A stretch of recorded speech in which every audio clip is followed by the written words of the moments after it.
चावल पहले से चुन करके या साफ करके एक कटोरी में रख दें। अक्षरता मतलब होता है जो टूटा हुआ टुकड़ा चावल का नहीं हो, साबुत चावल हो उसको अक्षत कहते हैं।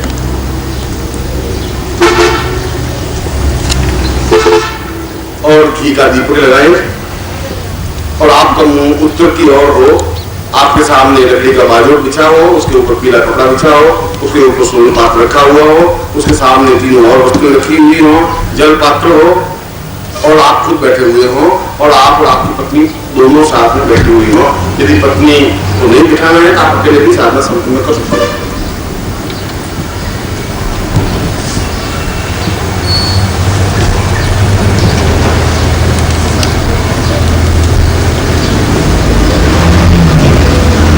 उसके बाद में मैं मंत्र लिख देता हूं, मंत्र बोल देता हूं।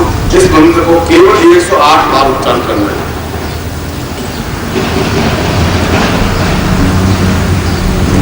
और प्रत्येक बार जब मंत्र बोले तब एक चावल का दाना उठा करके संघ के अंदर रख दे, फिर दूसरा मंत्र बोले, फिर दूसरा चावल का दाना उठा करके, चावल पहले से तैयार करके रखे कटोरी में, जो साफ चावल हो और टूटे हुए नहीं है। स्वर्ण पात्र को भरना है चावलों के दानों से।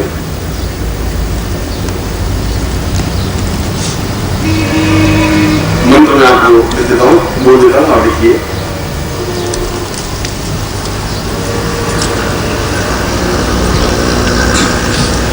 बोर्ड पर भी लिख लेंगे मगर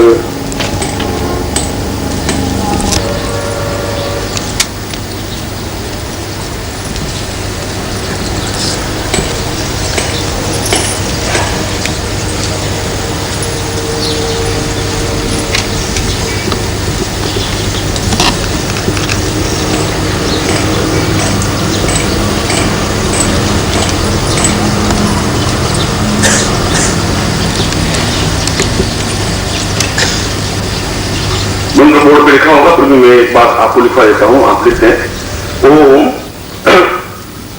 और बोलूं आप साथ में उच्चारण भी करते रहें।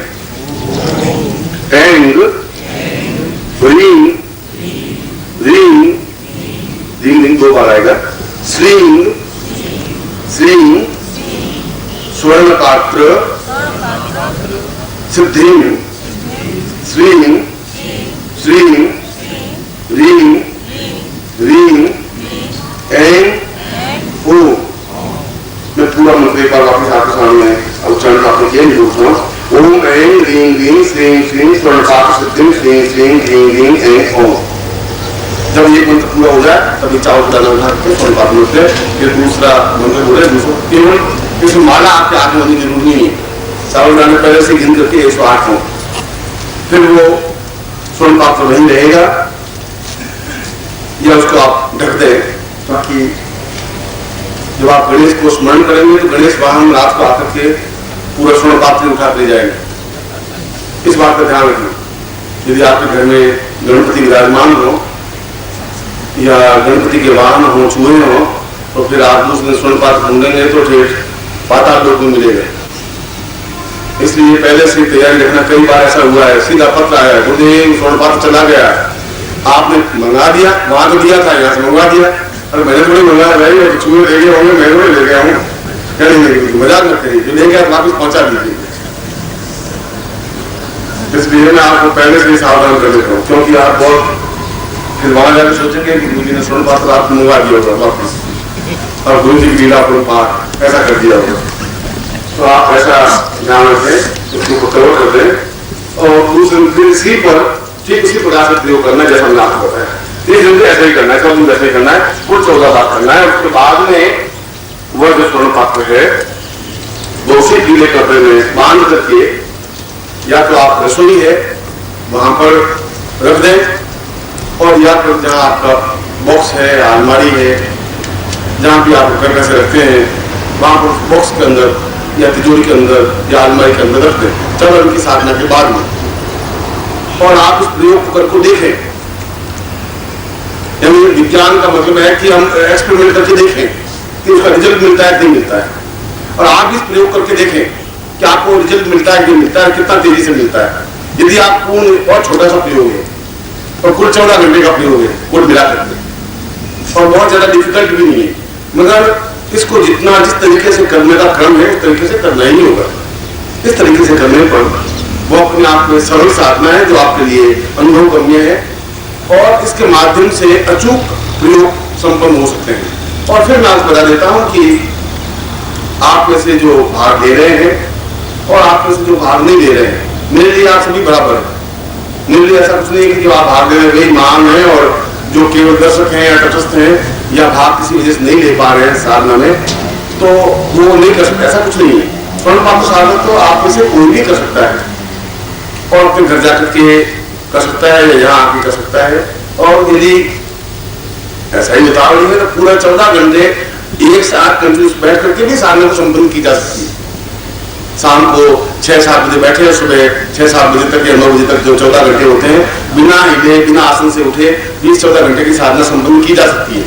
मगर आपका इतना आसन दृढ़ होगा नहीं, 14 घंटे आप एक आसन को नहीं बैठ सकते, इसलिए मैंने आपको 14 घंटे का प्रयोग दिया है।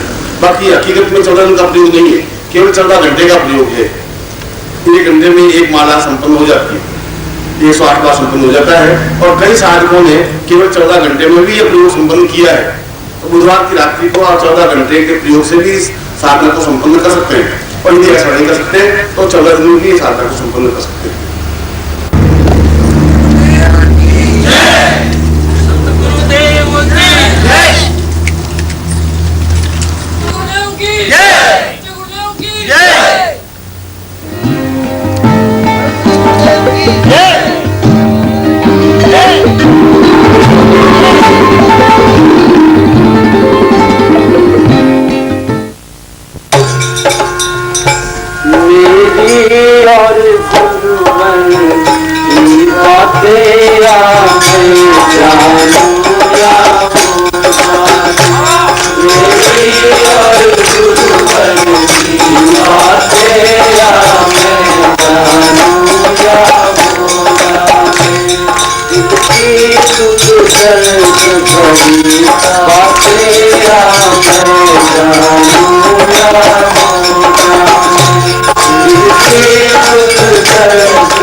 भगवान विश्वेश्वर महाराज की, परम स्वामी सच्चिदानंद महाराज की, सिद्धाश्रम साधक परिवार की महादेव।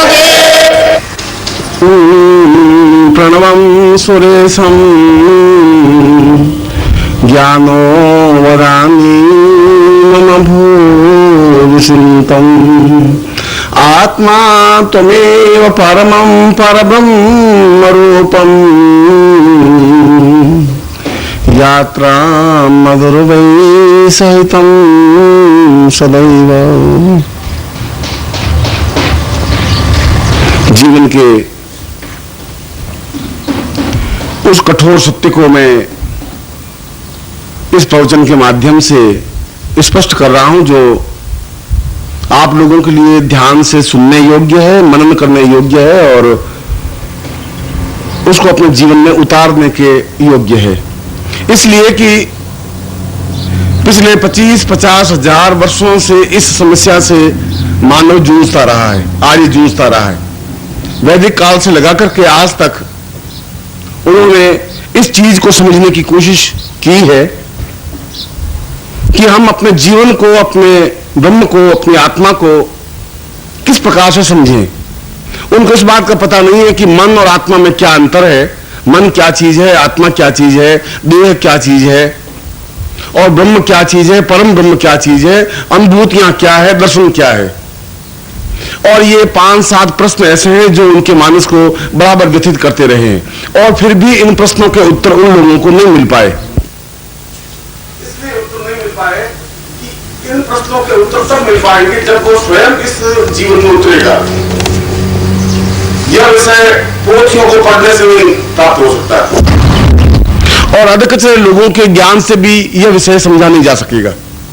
इसको समझने के लिए तो इस भवसागर में, इस समुद्र में कूदना होगा और जो कूदे और मोती मिले तो वो बता सकेगा कि ये वास्तविक मोती हैं या घोंगे हैं या मुझे कुछ अनुभूति हुई या नहीं हुई। और जहां तक तुम्हारी अनुभूति का सवाल है, तुम्हारा मन एक बड़ा ही संशयग्रस्त है। तुमने अनुभूति का मतलब समझ लिया कि मंत्र जाप करे और देवता सामने आके खड़े हो जाए या उनसे मिल लें या देख लें या सोने का भंडार ला करके हमारे सामने रख दे।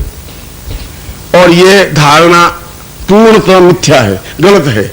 गलत इसलिए है कि इस सूत्र में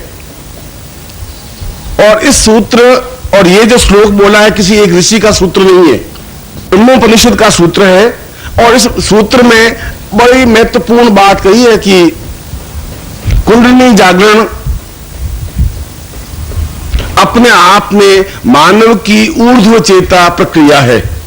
मैं इसको थोड़ा और स्पष्ट करूंगा। और यहीं पर वे आर्यों ने धोखा खाया और यहीं पर वशिष्ठ, विश्वामित्र ने, गर्ग ने, अत्रि ने, कणाद ने धोखा खाया। वे चाहे ऋषि तो रहे हो, मगर कोई जरूर नहीं है कि ऋषि रहे तो पूर्ण महान योगी बन गए, कोई जरूरी नहीं था। अगर इतने महान योगी बन जाते तो फिर वशिष्ठ को शाम को राज तिलक की तैयारी कर रहे हैं, उनको यही पता नहीं पड़ा कि मैं सुबह राज तिलक नहीं दे पाऊंगा, फिर कैसे तैयारी कर पाते। वो शाम को कहते थे दशरथ ऐसा नहीं हो सकता, राम का राज्याभिषेक होने का योग ही नहीं है, या तो यूं बोलना चाहिए था उनको। वो तो तैयारी करते रहे, सुबह तक तैयारी करते रहे कि पीछे कई दशरथ से क्या बात हो रही है, पता ही नहीं पड़ा उस ब्रह्मर्षि को। तो फिर कैसे ब्रह्मर्षि बन गए। हम अपने पूर्वजों का सम्मान नहीं करते आ रहे हैं, हमारी आदत है। अगर हमारे पिताजी शराबी हैं तब भी कहते हैं कि बड़े योग्य और बहुत महान आदमी थे, यही नहीं मरने के बाद उनको स्वर्गवासी ही कहते हैं, नरकवासी कहते ही नहीं। चाहे वो कैसे ही हो, हत्याएं करते हो, हम कहते हैं उनको स्वर्गवासी है, नरक में कोई जाता ही नहीं है। उन ऋषियों के जीवन में भी ये प्रश्न उभरे होंगे, चाहे वशिष्ठ के जीवन में, चाहे विश्वामित्र के जीवन में, पर इन प्रश्नों का हल उनके पास नहीं था, ढूंढ नहीं पाए। ढूंढ इसलिए नहीं पाए कि वे खुद अपनी घृणा और क्रोध और लड़ाई और झगड़े और अपने तनाव और चिंताओं से इतने अधिक आक्रांत रहे कि उनको इस बात की समझ ही नहीं आई कि ऊर्ध्व चेता या ऊर्ध्वरेता प्रक्रिया क्या चीज बनी। इसलिए उन्होंने एक नया कंसेप्ट बनाया कि मूलाधार से लगा करके उस कुंडलिनी की सहस्रार तक की जो यात्रा है वो अपने आप में कुंडलिनी जागरण की यात्रा है। और ऐसे चित्र बना दिए, नीचे नाभि के नीचे एक चक्र बना दिया मूलाधार का, उसके ऊपर एक स्वादिष्ठान का चक्र बना दिया, फिर मणिपुर चक्र बना दिया, फिर आज्ञा चक्र बना दिया और सिर के ऊपर सहस्रार चक्र बना दिया।